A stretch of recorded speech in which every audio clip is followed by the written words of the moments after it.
Reverendíssimo Sr. Padre Olavo Filho de Trindade, senhores membros do Conselho Nacional da Sociedade Brasileira de Defesa da Tradição, Família e Propriedade, senhores componentes da mesa, senhoras, senhores participantes da nossa semana de estudo.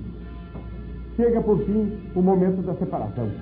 Chega o momento em que, ao cabo de alguns dias de convívio intenso, que se apresentavam certamente para os jovens que pela primeira vez tomavam contato conosco, como dias de uma primeira incógnita árdua para vencer, mas que depois foram iluminando com luzes novas, foram iluminando com harmonias novas e com verdades novas, e com o fogo de resoluções novas as suas almas, a tal ponto que se engolfaram completamente nesse convívio cotidiano.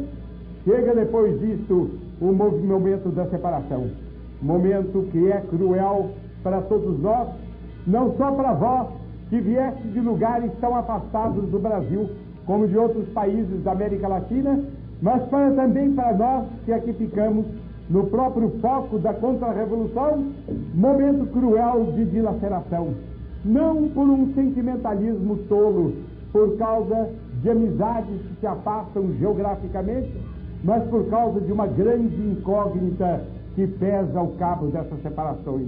Incógnita para vós e incógnita para nós. É a incógnita da perseverança.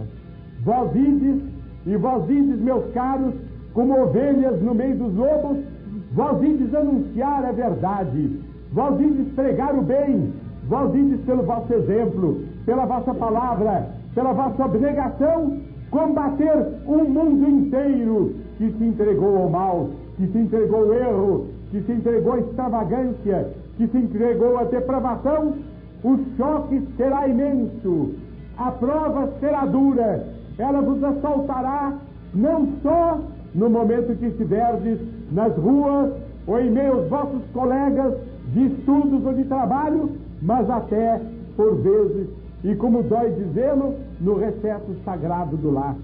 E se fosse só isso, mas no recesso 3 vezes sagrado do templo, vozes se farão ouvir, para que se dissipe em vossos ouvidos e em vossas almas a lição recebida, para que se apague o ideal que foi acendido, para que se renunciem aos planos que foram feitos. É épica a luta que se põe diante de vós. E é por causa disso que eu estou bem certo, muitos de vós sentis nesse momento uma angústia que chegará a vos apertar o coração. Esta angústia não é só vossa, esta angústia é também nossa.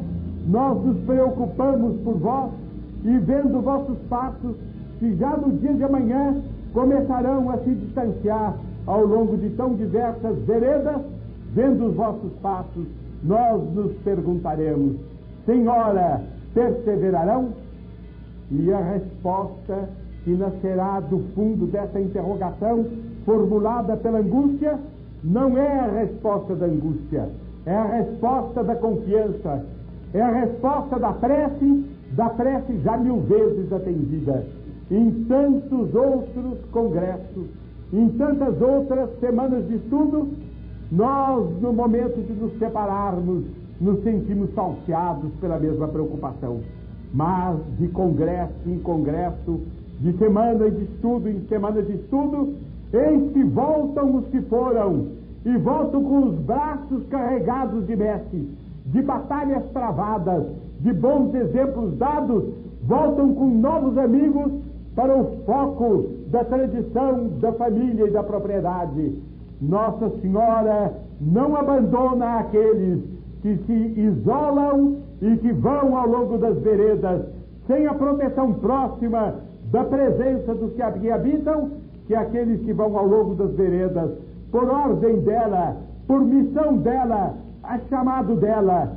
Mais do que tudo quanto nós poderíamos fazer, faz o olhar sapiencial e imaculado dela pousado sobre cada um de vós, em cada momento de vossa existência, o sorriso dela, a graça dela, a força dela, protegendo-vos, falando-vos no íntimo da alma, falando-nos pela voz de um amigo, pela voz de um colega, pela voz de um bom exemplo que recebais, e dessa forma, ide animados, ide resolutos, ide pensando na beleza de vossa vocação.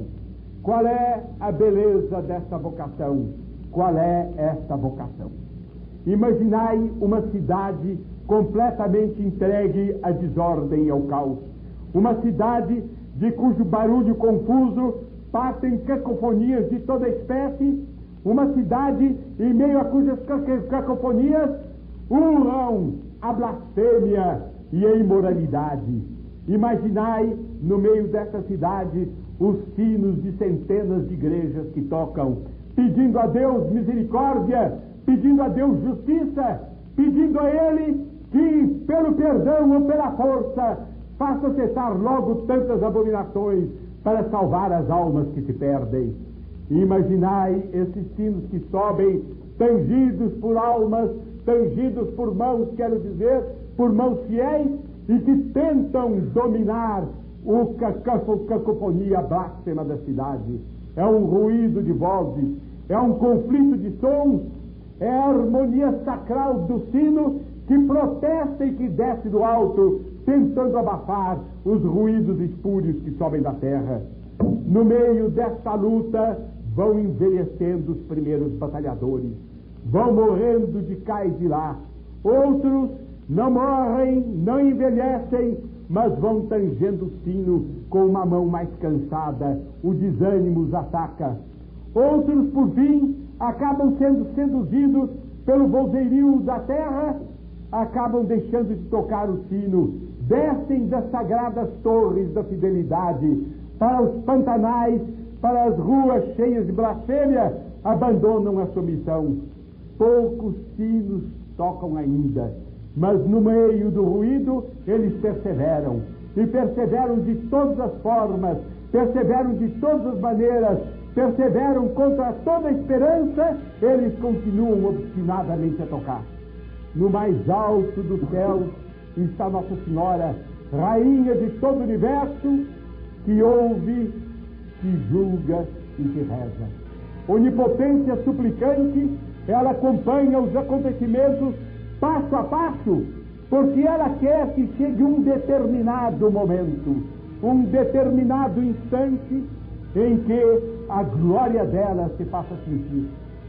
Esse instante é quando os últimos sinos ainda tocam, quando eles ainda perseveram, mas o número deles se vai tornando tão pequeno que quase ninguém mais os ouve no meio da confusão geral. É esse momento em que Nossa Senhora intervém.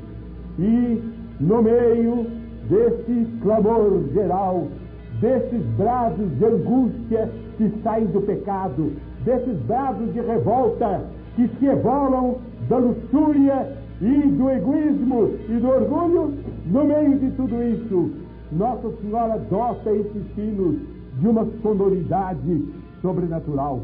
Começam eles então a encontrar eco. Começa no meio da cidade revolta, aqui, ali e acolá, uma ou outra voz impressionada que diz: isso não pode continuar. Há um sino que diz uma coisa diversa. Há um sino que me convida para algo de diverso dessa cacofonia. Dar-me-ei a voz desse sino. No meio da confusão eu o procurarei. Eu me colocarei junto a ele. Eu ali encontrarei um caminho para mim. Homens, vinde seguir-me.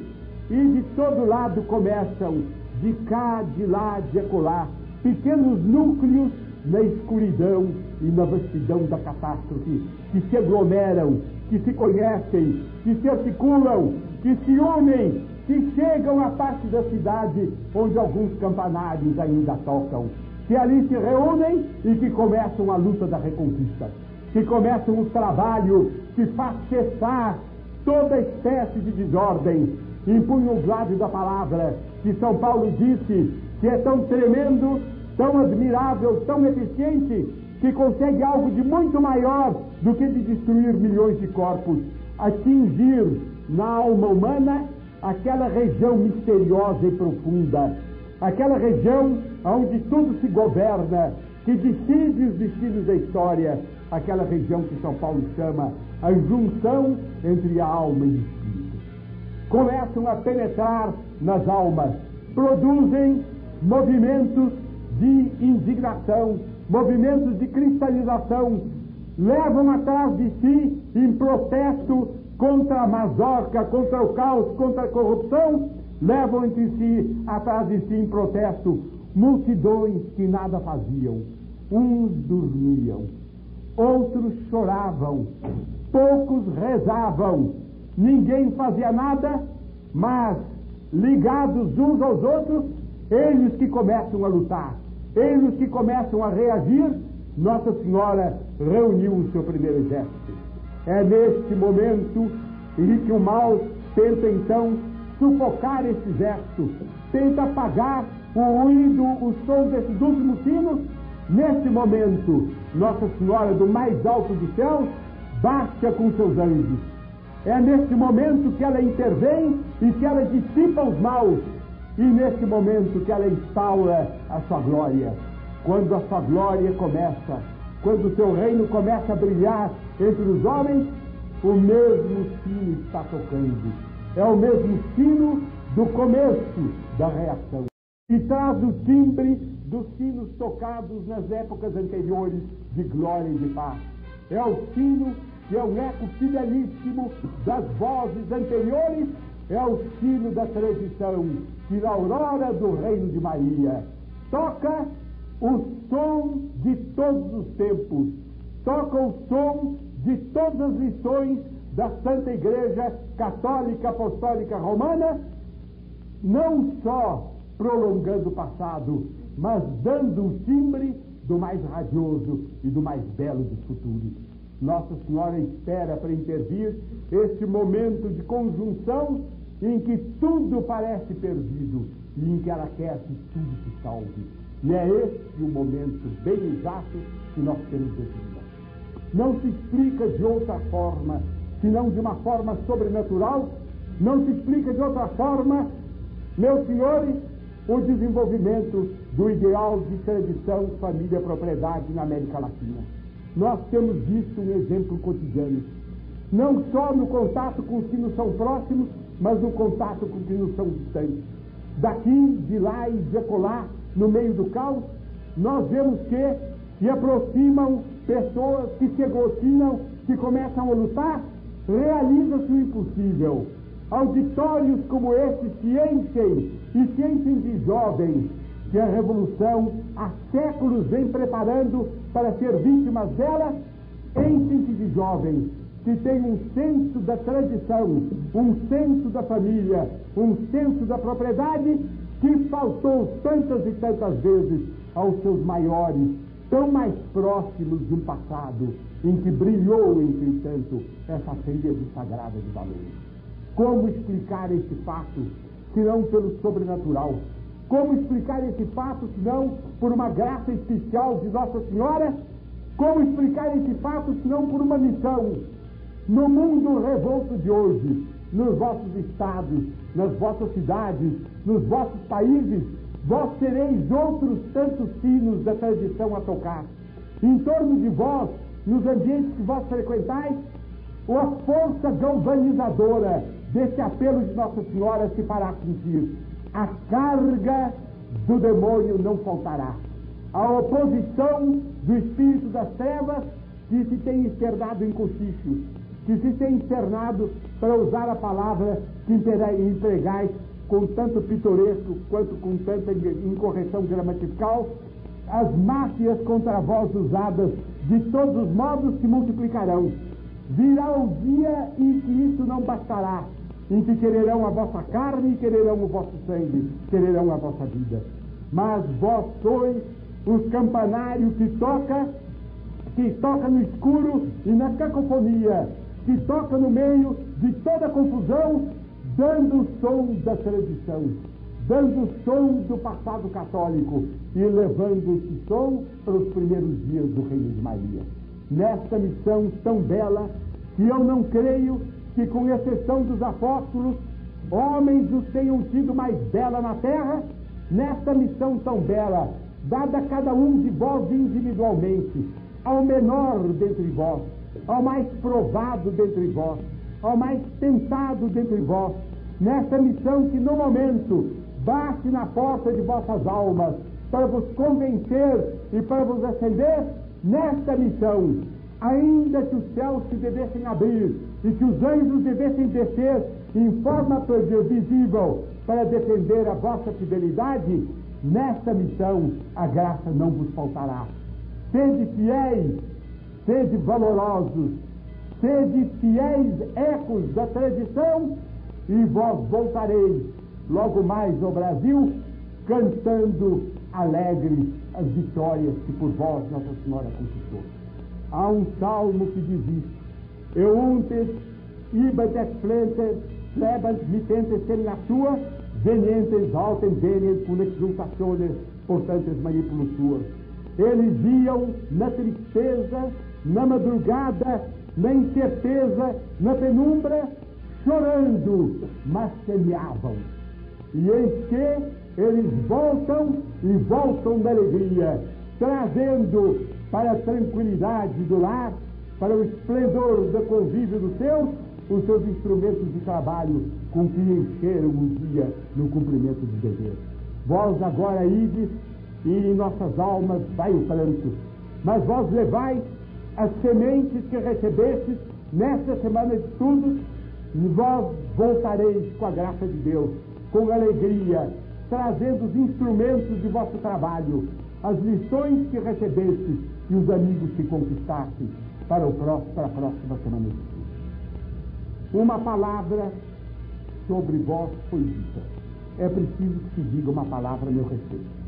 Tantas vezes foi meu nome pronunciado nesta noite. Tantas vezes foi ele objeto de uma referência generosa que eu faltaria com justiça se a respeito de mim mesmo eu não vos dissesse uma coisa. Vós me lestes, vós me ouvistes falar várias vezes, vós me ouvis falar ainda nesse momento.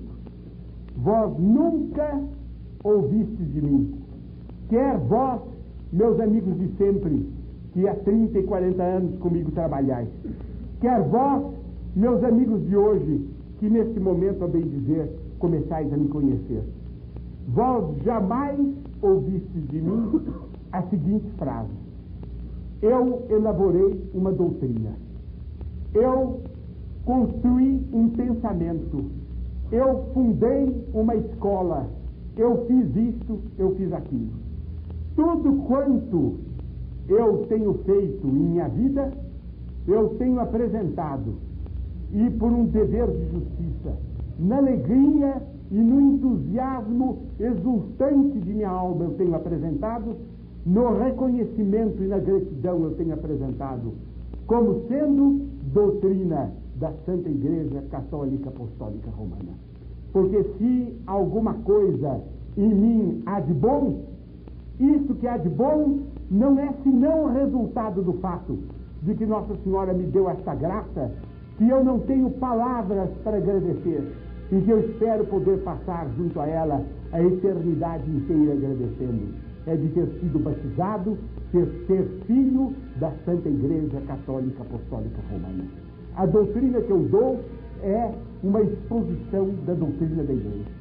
Exposição feita às vezes arduamente, porque foi pegada em recantos de silêncio, onde tanta maravilha da Igreja dorme. É verdade que houve, portanto, um trabalho como que de arqueologia para descobrir no fundo desse silêncio, secundo, mas que não deveria ser silêncio, para descobrir no fundo desse silêncio aquilo que eu apresento como doutrina. Lede meus livros, ouvi as minhas conferências que estão gravadas, vós nunca ouvireis outra coisa de mim. Vós direis que há muita observação da realidade, que há muita sagacidade no modo pelo qual a TFP vê as coisas, que há originalidade no modo pelo qual ela soluciona os problemas. E eu vos direi que é verdade, mas vós ouvireis 100 vezes repetido por mim que isto nós devemos, e eu devo ao fato de nos termos imbuído da doutrina católica a respeito de uma porção de pontos da vida humana que, cristalizada em fórmula, cristalizada em estilos de viver, corporificada em tradições, deu exatamente naquilo que nós chamamos de estilo da capitã. Eu não pretendo ser senão um sino, mas menos do que um sino, um eco do grande sino que é a Igreja Católica Apostólica Romana. Eu pretendo prolongar, não como ministro, não como mestre, mas como discípulo fiel e transido de alegria pela glória de ser discípulo, eu pretendo prolongar esse ensinamento que se cala em tantas cátedras, que se cala em tantos púlpitos, que se cala em tantos confessionários. Nós somos o eco que no meio da batalha prolonga a voz do sino, leva para longe a voz do sino, fala ouvida por toda parte, que é até mesmo a dor quando o sino se calou, porque o eco continua quando o sino silencia. Se é o mesmo quando o sino se põe a repicar loucamente, traindo a sua vocação de sino. Essa é a fidelidade do eco. Eco que morre a partir do momento em que ele deixa de repetir. Meu desejo na vida não é senão repetir aquilo que eu ouvi da Santa Igreja Católica Romana. E isto, esta fidelidade que até o dia de hoje eu mantive e que Nossa Senhora, eu espero, me outorgará até o fim dos meus dias, esta fidelidade a que é que eu adeus. Permiti-me um instante de confidência. Havia lá por volta de 1919, de 1918, de 1920, como isso é longe para tantos de vós que estáis aqui presentes, longe como se fosse o tempo do faraó Tutancâmon. Havia, nessa ocasião, um menino em São Paulo, nascido de família católica, que tinha no seu quarto uma imagem de Nossa Senhora e que tinha uma inexplicável implicância com a imagem de Nossa Senhora que estava no seu quarto. Esse menino, em determinado momento, passou por uma provação muito dura. E nesse instante, ele foi rezar junto a uma imagem de Nossa Senhora Auxiliadora. E no colégio em que ele estava, havia uma outra imagem que era de Nossa Senhora do Bom Conselho, junto à qual ele rezava nos dias de sua provação. A culpa da provação estava nele. Podia-se dizer desse menino o que diz Santo Agostinho quanto à sua infância: Tanquilus puer é tanto um pecado, tão pequeno e já um pecador. A culpa estava nesse menino. Esse menino, entretanto, levantando os olhos para a imagem de Nossa Senhora, sem ter uma visão, sem ter uma revelação, sem ter nada que passe das vias comuns da graça, esse menino entendeu, entretanto, que ela era da Mãe de Misericórdia, que com ela ele se arranjaria. Ele tomou nela uma confiança que nunca abandonou pelo resto dos seus dias. Ela lhe sorriu continuamente e esse menino tomou como dever falar dela e servi-la enquanto ele vivesse. Esse menino que tudo deve a ela e que neste momento faz a ela um preito agradecido de veneração, mostrando que nele não há nada, mas que ela é a medianeira de todas as graças e que a ela nós devemos atribuir a seu tudo. Esse menino, vós o vedes nesse momento, ele acaba de vos dirigir a palavra.